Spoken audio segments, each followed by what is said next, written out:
呼吸睡眠呼吸暂停，错了。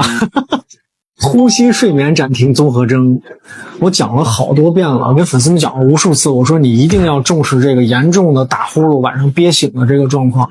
今天我们请来了耳鼻喉科的杜老师，让杜老师给我们讲一讲为什么要重视这个病，这个病到底是怎么回事啊，以及这个病跟我们心血管病、高血压、糖尿病的一些关系，这一条视频给你讲清楚。好的，大家好，我是杜经燕。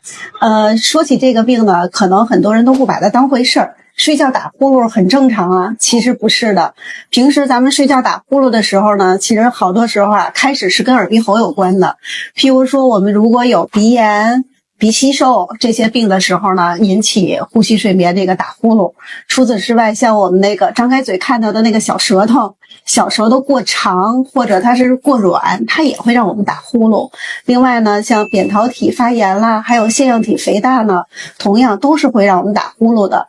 如果这些病我们不引起重视的话呢，那么可能会引起很多全身的疾病，其中就包括郝主任说的这个心脏或者高血压的问题。杜老师，你让大家引起重视啊，就是很多人都不知道我到底有没有鼻炎，或者说我有哪些症状，我要怀疑我有呼吸睡眠暂停综合征的问题。跟大家这样说吧，比如说啊，晚上睡觉的时候，您旁边的那个他打呼噜的声音特别大，恨不得隔壁的房间都听见了，那需要引起您的重视。除此之外呢，还有的人打呼噜是这样，一个呼噜会间歇很长时间，然后突然长出一口气，然后再接着。我给你模仿一下，你看像不像啊？就这样。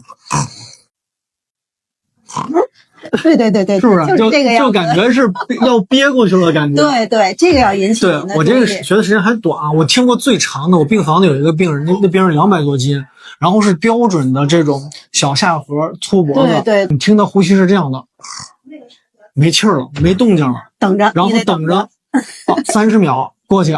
甚至1分钟，然后你倒口气儿，特别吓人。郝主任说的这个是非常典型的症状。还有一种人，他就是晚上睡的吧，你觉得他在睡，其实他睡眠并不好，表现在什么呀？比如说白天的时候，他特别容易犯困，你只要往那一坐，他可能一会儿就睡着了。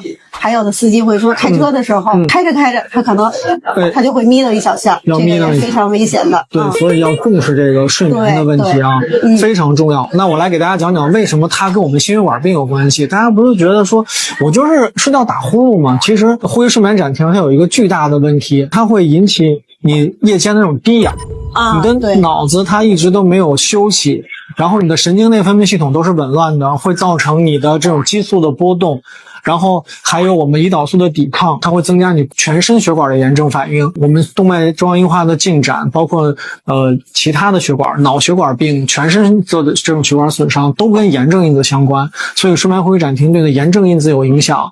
另外，和你的血糖、血脂的代谢，还有血压的稳定都有关系。所以综合起来，它会加重你全身血管的损伤。